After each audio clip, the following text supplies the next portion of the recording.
Welcome to GREEDWATCH 2018. My name's Coriander Dickinson. This is a Kamen Rider O's recap podcast, and I got Josh A. Kagan. Howdy. And Adam Wasserman. Yo. Here with me for episode 7. I forgot to write down the name of the episode. Don't worry, I got it right here, my man. It's Useless Husband, a Trap, a Big Wind, and this episode stinks. It was all... Oh. I don't know if you saw that in your translation. Mine is a bad husband, a trap, and a jackpot. No, all of those things are true. Did yours also say, and this episode is garbage? Are you talking about the rampant sexism, or...?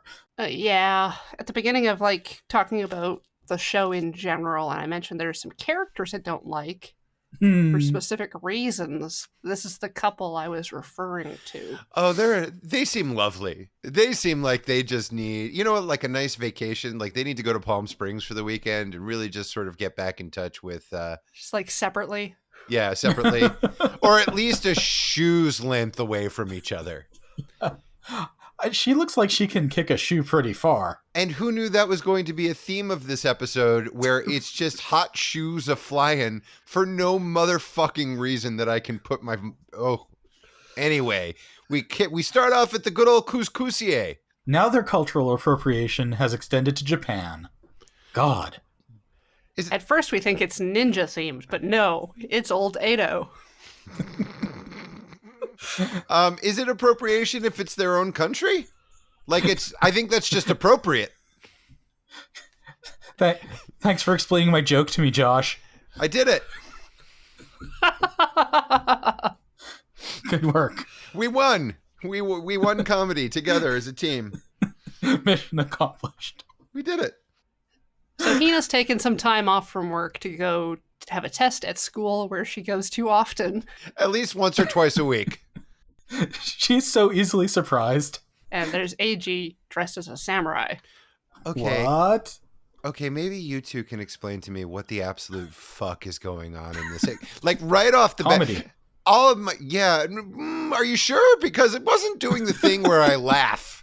Maybe I needed you to explain it to me as I explain jokes to you. It's like a Jack Sprat sitch. All right. It just... Okay, so basically, Edgy came out wearing his cute little samurai outfit, and then Hina just makes a lot of faces, and we throw to objects who also look surprised, but nothing that's happening is surprising. I think the objects are surprised at how surprised Hina is. Oh, I could see So the that. surprise is that AG has a job working specifically at Couscouserie Couscousier after all of their previous hijinks. And the objects we are looking at are traditional toys. But it's just not that surprising. I guess. I don't know. I can kind of get her being surprised at seeing AG out of the blue a little. And maybe a little bit surprised that he put on Ito, appropriate affect. I guess, but I feel like more, which is, I don't, if it were me, I wouldn't be surprised. I'd just be like, hey, nice outfit, dude. How's it going? It's good to see it. But she's literally just like, whoa, what? It's kind of she went to school to take a test, and then she got back, and she's been replaced by a homeless man. Oh, that's true. Who is wandering around town with her dead brother. I thought you meant she just used up all her brain power on the test. Now everything's really surprising. Everything's very surprising after a long test, Yeah. It's just real dumb. This whole scene is dumb, and I don't know. I've just got a chip on my shoulder this week because this episode didn't. Anyways, we go to Monster Peach Pit, where everyone's sort of hanging out and waiting for the Smells Like Teen Spirit video to start. I figured something out.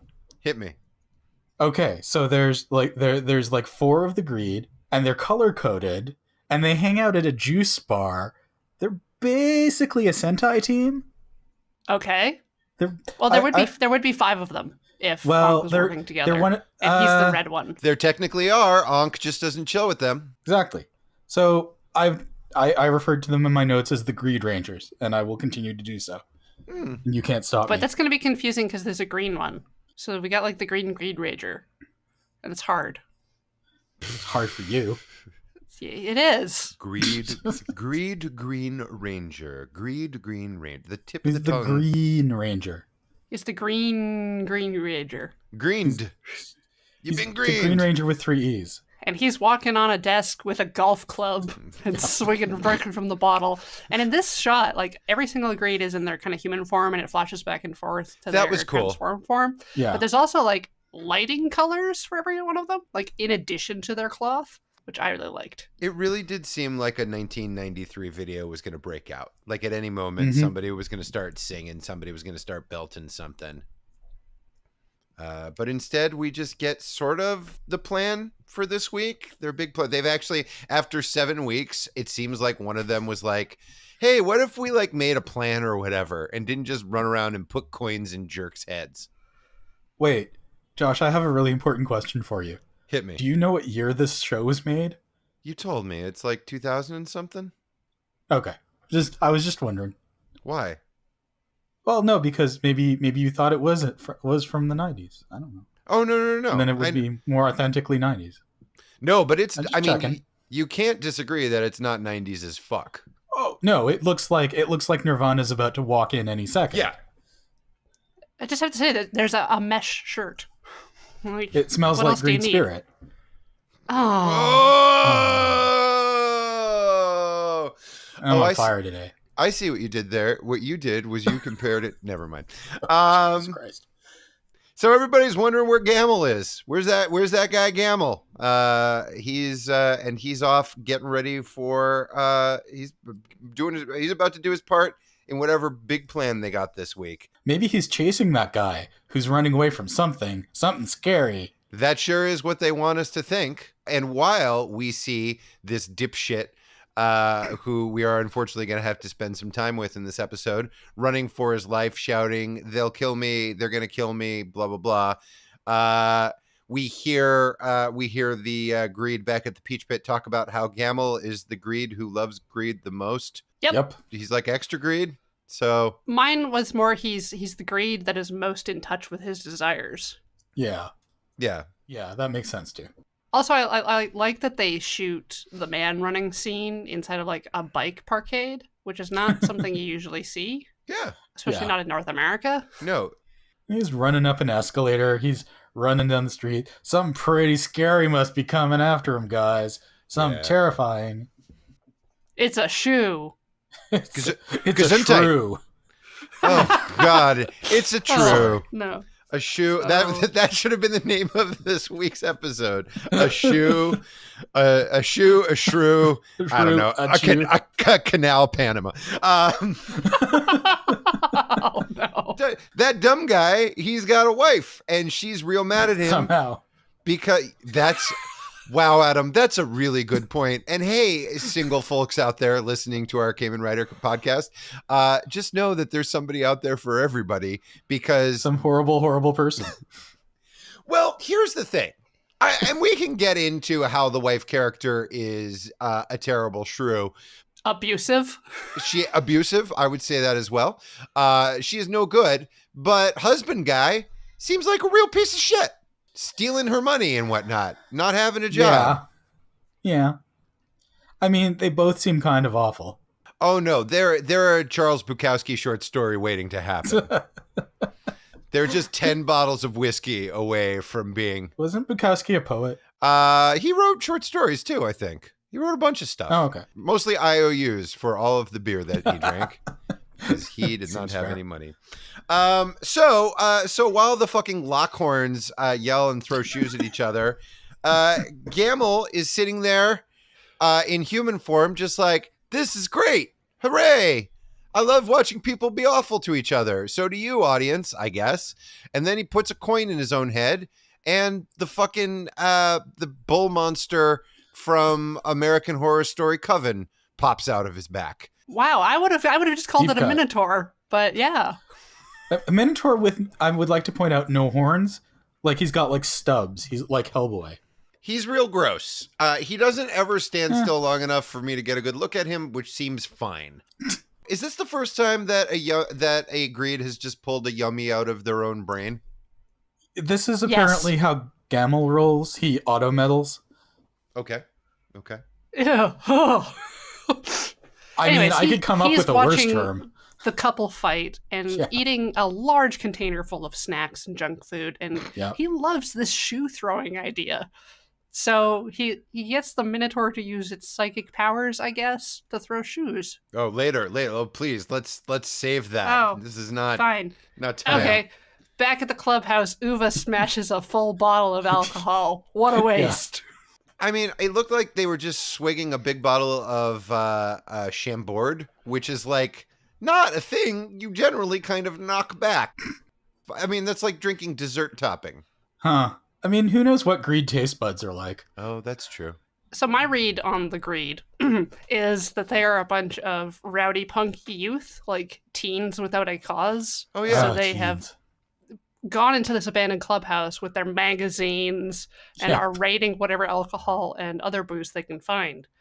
So that is entirely an appropriate thing for teens to drink a lot of, because they don't know any better. You are absolutely right. The only thing that would have made it better is if instead of smashing the bottle, they just filled it back up with water and very gingerly put it back. I mean, to be fair, Gamel's more like a 5-year-old than a teen. Yes. Yes. Like a really dumb 5-year-old. But while things are getting smashed and drank, Kazari is talking about his awesome plan to crush Ankh once and for all. And he's got Gamel on it. Uva's going to get in there. And I got to say, it's kind of nice and heartening, again, to see everybody sort of fall into formation and not just like... and just do what Kazari says. And do it. Well, Kazari actually seems to, as opposed to just like, hey, I found a fat guy, I'm going to put a coin in his head and turn him into a terrible cat shit beast. Like, that's not... Oh, yeah. That's not going to get the world taken over. Because you know what? Kazari 2020. Man, one chicken lunch at a time. Like, you got to start somewhere. Anyway, then we cut to Ankh, who's looking at his medals.jpg on his iPad. He got an app. I think he just made like a graphic and he's zooming in and out at it on it and acting as though he didn't spend like 3 hours making this thing and it's new information to him somehow. He is sitting on the edge of a roof pinching Also to zoom on his Yep. medals chart. I don't know. I want to believe that between the episodes he learned how to code. And just like I could just picture him like pouring a thing of Mountain Dew into his one hand while coding with the other, and just rubbing his hand in a bag of flaming hot Cheetos. Thank you. I can see him going to like a grocery store and just shoving his hand into a pile of something, and then the pile getting smaller. Like when Mork would drink with his finger, said the person. Good. Who grew up in the 1800s. Never mind. Anyways, so look, here's the thing you need to know, everybody. There are 9 core medals left. Credits. Ta-da! After the credits, we're back at the Couscousier, Kiskise. And Psycho Killer? You start a conversation. You can't even finish it. Sorry. Oh, you finished it. Mrs. Cousier wants to hire Edgy full time and give him a room, and he's like, "Whoa, work? I don't do that." Okay. So it sort of seems like he's like, no, I'd rather be homeless. But I think what it is, reading between the lines, is he's like, well, I mean, Ankh lives like with me basically, and I can't bring him to live in the Couscousier. That'd be weird. So I'm just gonna say no. Oh, that's what I think is holding him back. That makes more sense. It does make more sense, and I think maybe they'll pull the trigger on that next episode. They don't. How can you live together when you don't live anywhere? The sound of one hand clapping. they live under the same bridge. I don't know. You know who could be one hand clapping? Ankh. Oh boy. True, but it would probably be the sound of him slapping AG across the face. Before we come to a suitable conclusion on the heart-stopping "Where Will AG Live and Work" story, Mrs. Mrs. Lockhorn comes in yelling and screaming, "Where's my husband?" She's just missing a rolling pin, basically. Maybe that is So not true. maybe that's not a stereotype over there, but like she really does seem like or like a fly swatter, or who knows. Like a but- ladle. Oh maybe. yeah, Or just a bat. she already threw away all her beaten shoes. Yep. She got no shoes, and so she runs in, causes havoc, runs out, and then everyone left is like, "We should go bring her some shoes." AG, here, follow that lady and bring her shoes. To be fair, it's more like we should bring her some shoes. Oh no, all the business is suddenly happening. We got customers leaving. We got customers coming. What are we to do? We throw back to Garbage Husband, who's just sitting, just in a municipal area. He's tired of his wife's nagging, and he has a brilliant solution. Use her stolen money to gamble. Buy scratch tickets. Bad husband makes bad choices. I didn't know what that was going to be. I kind of assumed it was like an OTB thing he was going to walk up to. I didn't know that it was just like a manned scratch ticket station. Which, I mean, we just have boring old vending machines here in the States. You have vending machines that deal scratch tickets? Yeah. Huh. Wow, you need like ID to buy those here. Yeah. Oh, we're You just have to go to like a corner store or something. free and breezy here in Trump's America. However you want to throw your fucking money away, go for it. Just drop it in the street. We don't give a fuck. USA. They don't turn into motorcycles, though. I checked. So we get a Oh. very confusing shot of green AG turning into a million green AGs. Yeah. And then it's like, oh, Kagami's just watching the last episode Yeah. on the big He's screen. catching up. He was binging.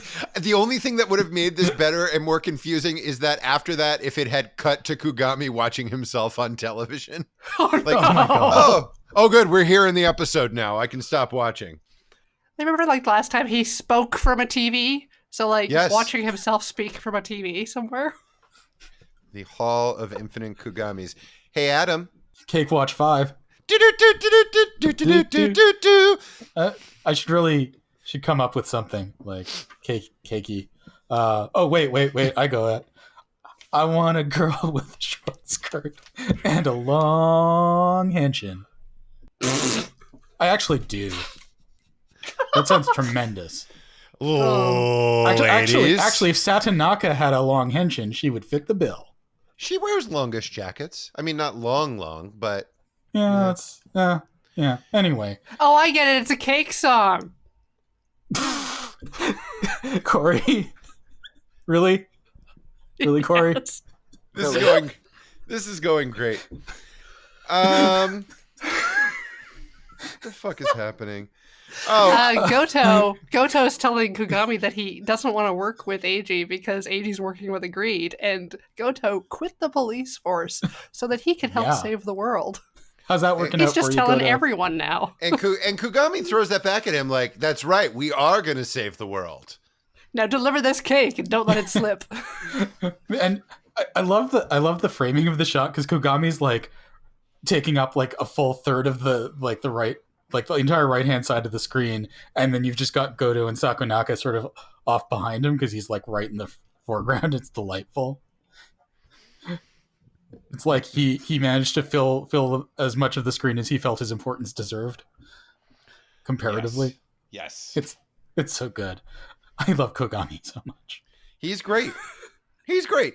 And this is the first time now, and he could just be saying that to mollify Goto. How do you help me, guys? Goto. To mollify Goto. But it seems like he does have saving the world on his to-do list. Although, I mean, he says it in an evil way, so maybe he's just fibbing real hard. I feel like his to-do list is always like make a cake and then everything else, but it iterates. So like he always has to make a cake first and then he can do something else. Like make a cake just unchecks itself as soon as he checks it off. Yes. And then Ankh finds a green medal somewhere in Japan. Yep, someone just posting on a message board. Hey, I found this weird green metal by this abandoned factory. Come check it out. Nobody. Just gonna be hanging out here. This definitely isn't a trap, Ankh. I'm a real human. This is what a real human would post on the real internet. We throw back to Gamble, and he's just making it rain shoes and buckets for reasons? It's not even raining shoes as such. It's like they're being pulled off people's feet and then just hitting themselves back with them. It's Adam, weird. I like your read because it didn't make any goddamn sense to me. I like your read that he saw that one shoe go flying and sort of in his childlike wonder, he was like, yeah, shoes. So he's like, that was hilarious. I'm going to make it happen so many times. Yeah. Because he starts with shoes, then he grabs like those saucepans or water buckets to use to make loud noises, and then it's like gasoline cans and eventually furniture. Yep. Yeah, it's like escalating each time. My assumption is that this is to get Kamen Rider's attention, or is he just being... No, I think it's just because he thinks it's funny. Oh, yeah, okay. he was told to like go out and do whatever he wants. And he's like, I want to eat snacks and watch people get hit in the head with increasingly heavy objects. And I can't fault that as a good day out. God, that sounds great. That sounds great. Right. If there's one thing I've taken away from Kamen Rider so far is ideas for great days out. Of course, there's chicken by the fountain. We'll always have chicken by the fountain. There's watching people get hit with progressively heavier objects. Yep. Let's see. And gambling. Oh, shopping, going out and spending all your dad's money and bankrupting him. And then throwing the rest of it at your friends who aren't your friends, who go to school with you, but they don't because what's school? Anyways, so there's shoes everywhere. That's far too exciting and interesting and weird. Cut to a weaselly little garbage man in a safety vest playing the Scratch'ems. His wife catches him and just punches him fucking dead in the face, which I don't recommend as conflict resolution. He had it coming. I mean, and AG, who has been following her to give her shoes, is just like watching this happen at this point. And then he's like, I should stop this. And she's like, we're a couple. Just stay out of it. Yeah. It's like, all right, but I brought you some slippers. She's like, oh, I'm barefoot. Right. Mind your own business. We're only two grown people punching each other in the face in the middle of public on a lovely day. On shoe dropping day of all days. Meanwhile, more things are falling from the sky, like cans, and then actual people. Just sort of popping up into the air and falling back down. Gamel's just like, I should smash these people together. This is great fun. Yeah. Oh, what joy. Yeah. My only note here is still no idea what Gamel is doing, but it's a bunch of crazy bullshit, which I feel like now I should be qualified to do the subtitles for these things. That's what we call a guest sub. Back to Garbage Husband. He's scratching. But before that, his wife is like, "You're a no good, money stealing, homeless, do nothing." And AG's like, "What? I'm sorry." She's like, "I'm not even talking to you." And he's like, "Oh, I relate too much to this situation. I'm a bad guy." It's like, AG, you're like a million times better than Scratch and Win over here. Yeah, that is true. Except that now he's rich. Well, no, I had a question because Gamel's been like making blue waves or purple waves of whatever happened. Did Gamel magically zizz that ticket so it was a winner? No, I don't think so. Okay, I don't think he knows what gambling is. Well, I just figured they're scratching and winning. They're also greed, or he would be doing it himself. Oh, that's true. All right, so he wins a million yen, and then the Bull Yummy smashes things, and Kamen Rider Tatabas it up to beat the band, and it's fighting time. There's desks. There's falling desks. Meanwhile, Ankh is in a mysterious location. Basically, Robert De Niro is all but standing there going, just go a little farther down the hall. That's where all the good coats are. Just keep on walking. No, keep walking. And he's all like, this is slightly weird. I should use my grasshopper can to contact AG, who is in the middle of the fight and is too busy. He's like, now that I'm like looking at this mysterious stranger alone on a dock somewhere, I'm starting to think that this might not be the most cautious of things. And then he's like, oh, that AG is fighting without me again. Well, better do this risky thing. Yeah. He's like, I didn't give him permission to fight. I'm like, you effectively, like, tacitly gave him permission when you gave him the medals to keep. Yes. Like, I don't know what you're complaining about. What did you think he was going to do with them? You didn't want him to fight when you didn't want him to fight. You should have kept the medals. Just saying. Yeah, that's what my grandmother always said to me. I actually have it in on a needlepoint sampler, so I will always remember. Yeah, Ankh should be more suspicious of dudes in green jackets. By the way, the Minotaur is punching AG up the stairs repeatedly and having him roll back down. It's just, great fun. It's just not going well. Ankh goes up to green jacket dude, and ta-da! It's Uva, and now they're fighting. The best thing is that Uva like basically tells him, and Ankh's still a little confused. But Uva plays some funky Dixieland and takes Ankh by the hand. He does. You might. You know what, Adam? Sorry. I would go as far as to say. I'd go as far. Oh no, hang on, because this is gonna be worse. I would go as far as to call this scene disarming. Well, you really gotta hand it to him. Corey, make it stop. That Uva's a really handsome guy. He's really handsy today. Yeah.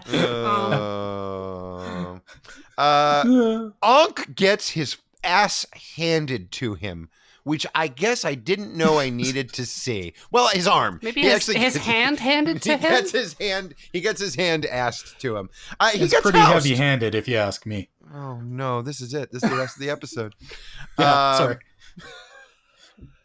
It's just... We get to see both Uva holding the puppet hand and punching it, and the hand trying to, like, crawl up a railing to escape in a very sad way. Put your hand inside the puppet hand. Put your hand inside the puppet hand. Put your hand inside. Anyway. It's going poorly for everybody. Everybody's getting fucked up by greed. It's not going well for Ankh. It's not going well for AG. Well, AG's getting double teamed, as it were. Wink. And then Heat Vision and Jack rides into the scene, and he's got guns. He gets to this genuinely made me laugh. Heat Vision and Jack rides in, shoots at the yummy, shoots at the greed, and the greed is like, "Hey, that hurts." Yep. Which I don't know. It's just funny. I don't know. If I ever get shot, that's going to be my last words. I feel like, just to like go out on a high note. Depends on where you get shot. This is also true. But please don't get shot. Unfortunately, I don't know if you've heard about the United States, but we love shooting. I've heard a little. We love it. A little. We're real good at it, and it's not going to stop anytime soon. You know what would help us if we had cakes with core metals in them? So Goto successfully drives up, pops the cake up, and Oz is like, "Oh, is this another present for me?" Goto's like, I don't even know if I should give you this. And then, like, the Minotaur and the Greed are jumping down, and he's like, "Oh no, watch get out!" Out of the way. Pushes him right over. And he's got cake face. Cake face! And then also core metal face, it turns out. Yeah, I like how AG just like daintily plucks it from his face. Yes. As though it was a single grain of rice on a teenage girl's beside her mouth area. Yes. Well, it's not really her lips. It's like I guess the corner of her mouth. Cheek, but Cheek, still maybe. Beside her mouth area. Shush. Baby, I want to kiss you right beside your mouth area. Look for my awkward romance novel coming soon. Oh, screw that. I want you to do Amazon. An album of 70s R&B Quiet Storm music. Girl, I want to touch you beside your mouth area. Put my hand all up in your follicles on the above your head region. Oh, I want this more than anything else in the world. Okay, Adam, we gotta schedule this. Oh, geez. I got a lot of stuff to do already. And by the way, here's the name of the album. Oh. Okay, let me try again. Hardcore metal. Never mind.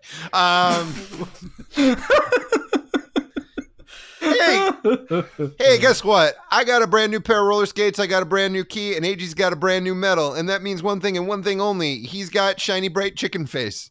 It's a lion. It's a lion head. It's a lion. Pretty sure it's a chicken face, you guys. That doesn't look I'm pretty sure it's a yellow cat head. Yeah, it's not chicken face. There's no beak. It kind of look well. It had many beaks. Here's many little Those are not beaks. Many little beaks in kind of a spiky fashion out from behind the head region. No, it was Is that all it? well. I mean, As though it were a mane of tiny beaks. I don't know. Coat of many colors, mane of many beaks. Okay, Meanwhile, so maybe Goto witnesses this, and he's like self-actualizing. He's like, "I'm helping save the world." And he's like, it's like he just has to keep repeating it. Maybe it'll be true. well, that Covered in landed cake, and there's a guy with a lion head. that landed on me very. This is why I yeah. quit the Force. This is exactly. I appreciate that he's literally the only person in this entire show who ever takes a minute to go like, "Oh, this is ridiculous. Whatever we're doing here is stupid." That's very true. But Why aren't we just shooting these guys? Ugh. Oh, he's so happy he got to shoot this week, and frankly, I'm happy for him. Yeah. Look, chicken or lion? There's not a lot a gun can do when a psychic minotaur throws a car and a truck at you. That's sword business right there. That's true. That looked fucking fly as hell. Anytime, and it's such a cheapo effect, but anytime he slices through a bunch of stuff and the screen splits in half, I'm always like, Right? yeah, good on you. Good on you, AG. That looks great. Unfortunately, the big explosion gives the Greed a chance to escape. Oh, no. Because they totally needed to after being blinded. That's just how it works in the Kamen Rider world. Big explosions are often an excuse to run away. And then we throw back to the husband and wife, and they're still going at it. You lucky things. It means we got a whole nother episode of those jackasses next week. So the best part is that she's like, why are you so happy about this, you idiot? I liked it when you used to cry all the time. And I'm like, wait, what? What the hell kind of weird sadomasochistic relationship is going on here? I mean, not that there's anything wrong with that, but maybe don't do it and maybe don't take it out to public. I think there is a difference between a healthy kind of like power exchange and just calling somebody an idiot and wishing they were crying. I don't know. I feel like I think S&M in this case stands for shrew and mean. Look, they're jerks. They're terrible. She's terrible. He's terrible. And we're going to have to look at their stupid faces for another stupid week. Would you rather Fat Catman was back? I mean, It's kind of a toss-up. At least he was kind of nice and jolly. Not towards the end there when he was just swelling up and wished he could stop eating. No, at the Good end times. when he was like being carted away to the hospital. Oh, that's true. And we end on Ankh basically being murdered. I mean, like, He is so screwed.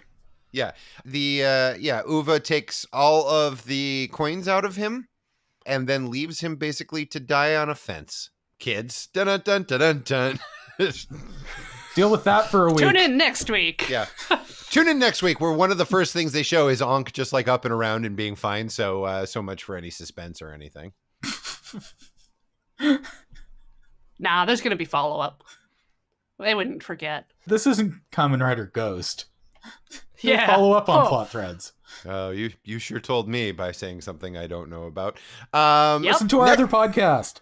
You can't. Don't listen to our other podcast. You can't. Why make not? me. Oh no, Corey, do you not want people to listen to our podcast? I don't want Josh to. He might get the wrong idea about the quality of Kamen Rider. I mean, guess. Wait, did you stick me with the garbage Kamen Rider? Is this a No, long we con? picked the really good one for you. Jeez. This one's the really, really good one that I like. This is the one that's going to make our other podcasting partner upset that she's not on this show. Oh, maybe we should do a switcheroo week one week. Oh, interesting. Hmm. Just toss him into late 40s episode instead of Ghost. Now that we've talked through this entire episode, I guess I'm not mad at it. Aw, I feel you got know closure. what? I feel like I still hate that. I still hate that married couple an awful lot. Oh yeah, But I don't think they're meant to be liked. I don't know. What'd you two think? it's a perfectly acceptable episode. I would consider the married couple like the C plot, and I'm not in love with it, but like the AG and Ankh stuff was still quite decent, and there was Hina being baffled by things for no reason. I kind of enjoyed that. That was Some- pretty And good. I'm kind of a Some fan good of Kogami. Gamel. Gamel's Yeah. kind of like just a sweet, Yeah. stupid child. I like watching people get hit with stuff. Yeah. Hey, you know what, everyone? This week, make a difference in somebody's life. Take them out and drop increasingly heavy things on them. Just hit him with a shoe. Hit them with a shoe. Right. All right. Well, we did. Thank you all for listening. I'm Josh A. Kagan. I can be found at Josh A. Kagan at Instagram. You can see pictures of my dog or whatever the fuck. I'm Adam Wasserman. You can find me on Twitter at Gold Sarcasmium, where I'm currently posting about songs every day. So fun. I'll be done by the time this is out, but look at them later. I'm threading them. And I'm Coriander Dickinson, and you can find me on Twitter at Apsilar. Stay ghosty. Ha cha cha cha. Cake.